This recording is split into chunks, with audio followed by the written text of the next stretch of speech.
नमस्कारम। Bharatiya Janata party Kamareddy आयोजित इस press वार्तालाप में आप सभी का स्वागत है। इस तेलंगाना के भूमि को मैं नमन करता हूँ। तेलंगाना राज्य बनाने के लिए जिन्होंने योगदान दिया है, जिन्होंने यहाँ अपनी शहादत दी है, तो सभी को मैं नमन करता हूँ। क्योंकि मैं महाराष्ट्र की भूमि से हूँ, तो एक बार छत्रपति शिवाजी महाराज जी को भी मैं नमन करता हूँ, वंदन करता हूँ।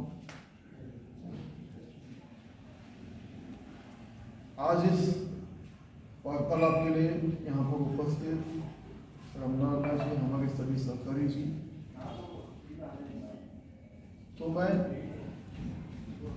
महाराष्ट्र से यहाँ पे आके 8-10 दिन हो गए। जो एमएलए प्रवास योजना थी, तो एमएलए प्रवास योजना के तहत देश भर से, विभिन्न स्टेट से, विभिन्न राज्यों में से बहुत सारे एमएलए या इस तेलंगाना स्टेट में आके रुके हैं। उनमें से मैं भी एक हूँ जो इस कामारेड्डी चुनाव क्षेत्र में मेरा प्रवास अभी चालू है।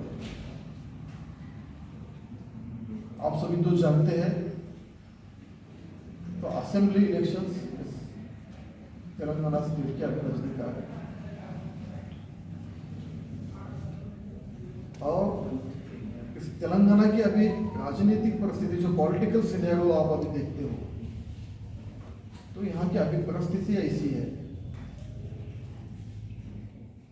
जो डायनेस्टिक पार्टीज है, जो फैमिली रूलर्स है, उनके खिलाफ बीजेपी, ऐसा भी एक पॉलिटिकल सिनेरियो यहाँ पे बना हुआ है। नहीं है, डायनेस्टिक पार्टीज है। मूवमेंट है, एक अपीजमेंट पॉलिटिक्स के लिए अनहोली अलायंसेस जो है वो एमआईएम के साथ इन्होंने किया है। कांग्रेस है, उनको जो कांग्रेस के यहाँ पे लीडर्स है, उनको यहाँ पे स्टेबल गवर्नमेंट चाहिए ही नहीं। उनको एक अनस्टेबल गवर्नमेंट ही इस तेलंगाना में स्टेट में चाहिए। और vote for Congress is a vote for C जैसा ही। आप अगर पिछले 2 इलेक्शन अगर देखते हो, तो ऐसा है कि जीतने के बाद कांग्रेस के एमएलए केसीआर खरीद देते। ये यहाँ के राजनीतिक इतिहास है। सही मायने में अगर देखा जाए, ये डायनेस्टिक पार्टी जो है, इनको एक अल्टरनेटिव कोई इस तेलंगाना स्टेट में है, तो वह भारतीय जनता पार्टी। भारतीय जनता पार्टी ने जो पिछले 9 साल में मोदी गवर्नमेंट में जो काम किया है, इसमें से आप अगर तेलंगाना में देखते हो, तो 64.2 लाख के आयुष्मान भारत के कार्ड यहाँ पर दिए गए। तो उतने लोगों को हेल्थ इंश्योरेंस का फायदा यहाँ पे होने वाला है। अगर उसको छोड़ के अगर देखते हो, तो 18 लाख एलपीजी गैस सिलेंडर्स जो उज्ज्वला योजना के तहत यहाँ पे दी गई है। 7.8 करोड़, लगभग 8 करोड़ जनता को फ्री वैक्सीनेशन यहाँ पर किया गया है। अगर तेलंगाना के बीबी नगर में आप देखते हो, तो एम्स की निर्मित की गई। लगभग 1366 करोड़ की राशि की उसको रकम उसको खर्चित किया गया। उसको छोड़ को भी अगर देखते हो, तो तेलंगाना में सेंट्रल गवर्नमेंट ने जो पिछले 9 साल में लगभग 1.25 करोड़ 1.25 करोड़ का पैडी प्रोक्योरमेंट का काम यहाँ पे किया है। जो नेशनल हाईवे के अभी सिनेरियो अभी आप पूरे तेलंगाना की देखते हो, तो लगभग 2500 किलोमीटर का नेशनल हाईवे यहाँ पर बना दिए गए। उसका अमाउंट अगर आप देखते हो तो केंद्र शासन द्वारा किया 1 लाख करोड़ के नेशनल हाईवेज इस तेलंगाना गवर्नमेंट में किया है। किसानों के फर्टिलाइजर के लिए जो सब्सिडी आती है यूरिया और अपने DAP के लिए, तो 2200 से लेकर 2500 रुपए तक की सब्सिडी किसानों को मिलती है। PM किसान के तहत जो 6000 रुपए किसानों को मिलते हैं, लगभग 40 लाख किसान इस तेलंगाना स्टेट से तो योजना का लाभ ले रहे हैं। ये तेलंगाना के जनता के लिए उसको राहत देने का काम एक्सपांशन NTPC का काम करेंगे। कृष्णा रिवर पे जो केबल कम सस्पेंशन ब्रिज हुआ है, देश का पहला ब्रिज, लगभग 1,000 करोड़ खर्च करके जो ब्रिज बनाया है, ये ब्रिज केंद्र शासन ने बनाया। तो इस देश में विशेषतः तेलंगाना में आप देखते हो तो बहुत अच्छा काम केंद्र शासन ने किया है। यहाँ के अभी राजनीति में अभी मैं बोला था कि एक अच्छा अल्टरनेटिव यहाँ के गवर्नमेंट को कोई दे सकते हैं तो BJP दे सकती है। एक डायनेस्टिक रूल के वजह से, एक फैमिली रूल की वजह से तेलंगाना की जनता में एक अनरेस्ट फैला हुआ, जो कि यही कामारेड्डी में भी है। मिस गवर्नेंस, फैमिली रूल की वजह से तेलंगाना सरकार ने, तेलंगाना KCR गवर्नमेंट ने तेलंगाना राज्य को एक डेब्ट ट्रैप में फंसाया है। एक कर्जे के जाल में तेलंगाना को ये शासन ने फंसाया है। तेलंगाना की जनता के जो एस्पिरेंस थे, तो प्रॉस्परस तेलंगाना, बंगारू तेलंगाना, वो एस्पिरेशन को पूरी तरह से एक KCR गवर्नमेंट ने निगलेक्ट किया। एक तुष्टीकरण की राजनीति, एक भ्रष्टाचार की राजनीति, एक परिवारवाद की राजनीति के बाहर ये लोगों ने कभी तेलंगाना की जनता का कुछ सोचा ही नहीं। मैं दलित बंधु योजना,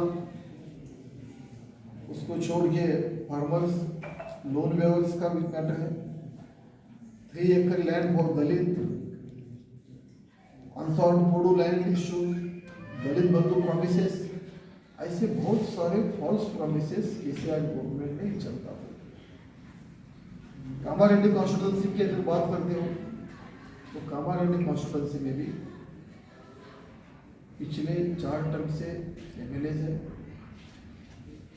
उन्होंने जो रूलिंग में रह के, रूलिंग पार्टी में रह के भी इस कामारेड्डी कॉन्स्टिट्यूंसी का डेवलपमेंट के बारे में कभी सोचा नहीं। कामारेड्डी डेवलपमेंट अथॉरिटी की बात हो, जो लैंड ग्रैबिंग हुआ है, वो लैंड ग्रैबिंग से उनके कार्यकर्ता वो खुद एसोसिएट्स है। डोमाकोंडा मंडल में डिग्री कॉलेज की मांग है। तो ऐसे बेसिक जो नीड्स है, जो आज तक कामारेड्डी असेंबली के लोगों की जो एस्पिरेशन थे, जो इच्छाएं थी, जो आज तक नहीं हो पाई। कामारेड्डी कॉन्स्टिट्यूंसी की बहुत सारे लोग अगर आप देखते हो, ये सभी माइग्रेट हो रहे हैं, जा रहे हैं गल्फ कंट्री के लिए, काम के लिए। तो इतने साल गवर्नमेंट में रह के, रूलिंग पार्टी में रह के भी यहाँ का सबसे ज़्यादा माइग्रेशन जो गल्फ को हो रहा है वो ये लोग हो। मैं पिछले 10 दिन में कामारेड्डी कॉन्स्टिट्यूंसी के सभी 7 मंडल, कामारेड्डी सिटी, सभी मंडल के पदाधिकारी, सभी बूथ प्रमुख, शक्ति केंद्र प्रमुख, इनसे मैंने वार्तालाप किया है। मैंने किसानों से वार्तालाप किया है। मैंने आशा वर्कर्स रह लीजिए, महिलाएं, माता बहनों के साथ भी मैंने वार्तालाप किया है। युवाओं के साथ वार्तालाप किया है। जो रिलीजियस हेड रहते हैं अपने समाज में, जो धार्मिक गुरु रहते हैं, जो मंदिर के ट्रस्टी है, सभी समाज के विभिन्न घटकों से मैंने इस 10 दिन में बातचीत की। एक बहुत बड़ा अनरेस्ट इस शासन के प्रति इस कामारेड्डी कॉन्स्टिट्यूंसी में लोगों के दिल में है। कांग्रेस को भी चुन के कोई फायदा नहीं है, क्योंकि कांग्रेस ने जीत के देने के बाद इनको भी केसीआर प्रोक्योर कर रहा है, इनको भी खरीद ले रहा है। कि पिछले के 10 साल की राजनीति बोलती है। इसीलिए जैसे स्टेट में कंडीशंस है, केसीआर को बीएसआर को कोई अल्टरनेटिव है तो अल्टरनेटिव बीजेपी है, और कामारेड्डी में भी वैसी है। इसको कोई अल्टरनेटिव यहाँ पर होगा तो सिर्फ भारतीय जनता पार्टी होगी।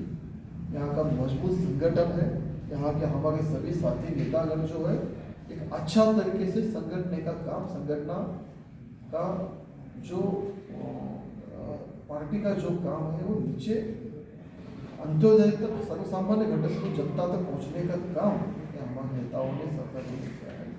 तो मुझे लगता है आने वाले जो इलेक्शंस है, कामारेड्डी असेंबली से निश्चित तौर पर भारतीय जनता पार्टी का हमारा कैंडिडेट जीत जाएगा। आप तो जानते हैं सीएम ने डिक्लेयर किया है कि वो कामारेड्डी इस चुनाव क्षेत्र से चुनाव लड़ेंगे, नहीं करते हैं। इस देश के राजनीति ने बड़े बड़े गद्दार नेता को सामान्य कार्यकर्ताओं ने शिकस्त दी है, पराकस्त की है। तो कामारेड्डी भी वो इतिहास दोहराएगा। पश्चिम बंगाल में आप देखते हो, शुभेंदु अधिकारी जैसा एक लीडर, एक कार्यकर्ता वहाँ के सीएम को पश्चिम बंगाल में, वेस्ट बंगाल में हराया था। उसी का पुनरावृत्ति, उसी का रिपीट जो होगा इस कामारेड्डी में होगा। जब से सीएम ने डिक्लेयर किया है कामारेड्डी से मैं चुनाव लड़ूंगा, तब से पूरे स्टेट में तेलंगाना के नाम कामारेड्डी चुनाव क्षेत्र की अभी चर्चा शुरू है। लेकिन मेरी ये गारंटी है, मुझे निश्चित मेरा मानना है ऐसा होगा कि आफ्टर इलेक्शन, पोस्ट इलेक्शन, चुनाव होने के बाद जिस दिन हमारा कैंडिडेट यहाँ को सीएम को हरा देगा, तो कामारेड्डी को अभी जो चर्चा पूरे स्टेट में शुरू है वो पूरा देश में शुरू हो जाएगा। क्योंकि इस कॉन्स्टिट्यूंसी ने सीएम को हराया है। एक अनरेस्ट कंडीशन यहाँ पर जो मैं देख रहा हूँ, जो सीएम के इस पार्टी के विरोध में जनता का बहुत रोष है। उन्होंने फॉल्स प्रॉमिसेस किए हैं, उन्हें लोगों को जो प्रॉस्परस तेलंगाना, भंगार तेलंगाना का जो ख्वाब देखा था तेलंगाना की जनता ने, उसको पूरी तरह से तबाह कर दिया है इस केसीआर गवर्नमेंट ने।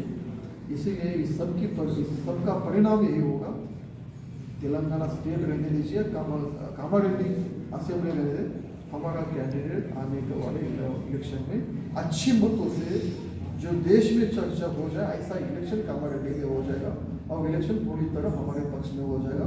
हमारा कैंडिडेट ऐसे जीत के आएगा, ये हमें निश्चित आशा है, अपेक्षा है। ऐसा ये लोगों की भावना समझने की बात मुझे लगता है। तो मुझे जो बोलना था आपको, यहाँ पर मुझे 10 दिन के लिए यहाँ भेजा दिया गया था। सभी सरकारी, सभी पार्टी कार्यकर्ताओं ने अच्छा सहयोग दे दिया, अच्छा संगठन यहाँ पे बांधा गया है। भविष्य में अच्छा रिजल्ट, परिणाम यहाँ से निश्चित आएंगे। आप सभी को भी मैं धन्यवाद अर्पित करता हूँ। तो पिछले 10 दिनों में से आपकी पूरे मीडिया ने यहाँ की अच्छा कवरेज दे दिया। आज भी आप सभी बहुत मात्रा में उपस्थित रहे, तो आप सभी को भी मैं धन्यवाद अर्पित करता हूँ।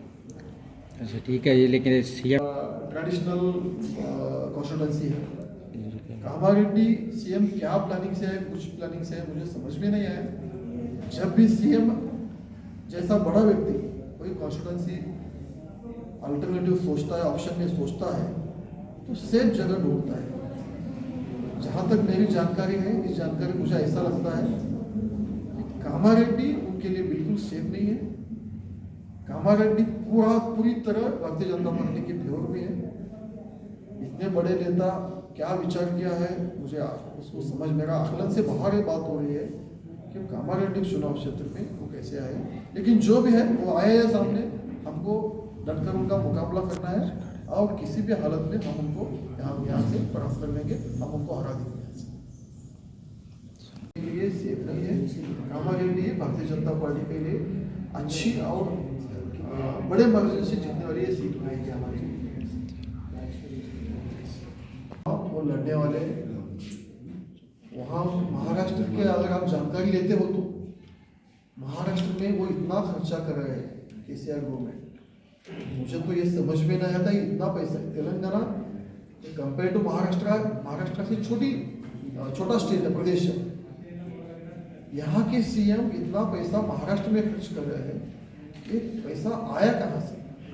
ये तेलंगाना की जनता को सोचने वाली बात है। मैं ये निश्चित तौर पर कह सकता हूँ कि ये पैसा महाराष्ट्र में से तो नहीं है, क्योंकि महाराष्ट्र में उनका कुछ वजूद है ही नहीं। तो फिर मेरा ये मानना है कि ये जो पैसा महाराष्ट्र में खर्च कर रहे हैं वो पूरा पैसा तेलंगाना की जनता का खून पसीने का कमाई है, जो महाराष्ट्र में लूट रहे हैं। महाराष्ट्र में देवेंद्र फडणवीस जी के नेतृत्व में भारतीय जनता पार्टी मजबूत पार्टी है। वहाँ मोदी साहब को मानने वाले बहुत सारे लोग हैं। पिछली बार हम लास्ट टाइम एमपी इलेक्शन अगर देखते हो तो अलायंस में हम 42 सीट जीत चुके थे। इस बार हम 45 प्लस होंगे, उससे कम नहीं होंगे। केएसआर से आने से हमको एक सीट का भी नुकसान नहीं होगा। उनका क्या परिणाम होगा, उनका क्या रिजल्ट होगा वो आपको दिखेगा ही दिखेगा। जो दोबारा केसीआर महाराष्ट्र में नहीं आएंगे, ऐसा इतना परिणाम आ जाएगा। लिखकर इसका जो नाम आया है, आई थिंक वो सीबीआई का केस है। सीबीआई का ही है ना, ईडी का ईडी का केस है। ईडी एक ऑटोनोमस संस्था है, स्वायत्त संस्था है, जो खुद अपने तरीके से काम करती है।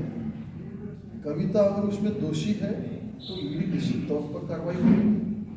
लेकिन ईडी का जो आज तक हमने देखा है, पढ़ा है, वो हिसाब से पूरा प्रोसेस खत्म होने के बाद, पूरा इन्वेस्टिगेशंस खत्म होने के बाद वो कार्रवाई पे जाएगी। लेकिन बहुत सारे लोगों को मानना है कि इसके बारे में, अगर आपका जो सवाल है मैं समझ में आ गया है। एक तो ईडी और गवर्नमेंट ये दोनों अलग से संस्थाएं हैं। ईडी खुद अपना काम करती है। आने वाले काल में अगर कविता दोषी पा जाएगी तो निश्चित तौर पर कविता पर कार्रवाई होगी। अभी आप ही के कहने के मुताबिक केसीआर यहाँ तेलंगाना का पैसा ले जाकर महाराष्ट्र में लगा रहे हैं, तो इनका जो ब्लॉक मॉर्निंग जैसा आपके कहने के मतलब, तो इसके ऊपर भी कुछ इंक्वायरी होगा कैसे? देखिए अभी ये जो बात है, ये तो एक नेशनल लेवल की बात है। केसीआर रहने दो, कोई भी रहने दो, अगर कोई गलत बात कोई करेगा तो केंद्र का हमारा गवर्नमेंट रहने दीजिए, ईडी सीबीआई जैसी संस्थाएं रहने दीजिए, ये किसी को भी बख्श नहीं देगी। अगर किसी ने गलती की हो तो उसको सजा उसको जरूर मिलेगी। आप ही के कहने के मुताबिक केसीआर यहाँ का पैसा ले जाके महाराष्ट्र अदर स्टेट में लगा रहे हैं, तो इसके तौर पर ये लोग जितना खर्चा कर रहे हैं ना, ये निश्चित तौर पर ये संस्थाओं के ध्यान में ये बात आ जाएगी। और इतना पैसा कहाँ से आया, कहाँ से खर्च कर रहे हैं, इसका तो हिसाब वो संस्था करेगी। लेकिन मुझे ये बात कहना आपसे विनती, तेलंगाना की जनता को विनती है कि तेलंगाना की जनता को बात सोचनी चाहिए। इतना पैसा महाराष्ट्र में लूट रही है ले जाके, जो ईडी जैसी संस्था है वो देखेगी, उसमें बात जो कार्रवाई करना वो तो करेगी, लेकिन जनता का विचार करेगी। आप 10 साल से उनको चुनाव जीत के दे रहे हो और ये डायनेस्टिक पार्टी है, फैमिली रूलर्स है, पैसे की राजनीति करते हैं। उसको कहा तो तेलंगाना के जनता भी उसका विचार करना चाहिए, उसके ऊपर निर्णय करना चाहिए।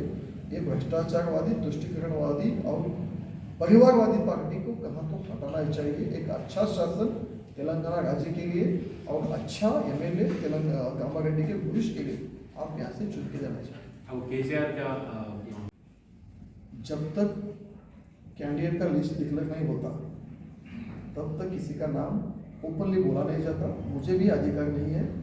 यहाँ का कैंडिडेट कौन है ये आपको भी पता है, जनता को भी पता है और पार्टी को भी क्लियर है।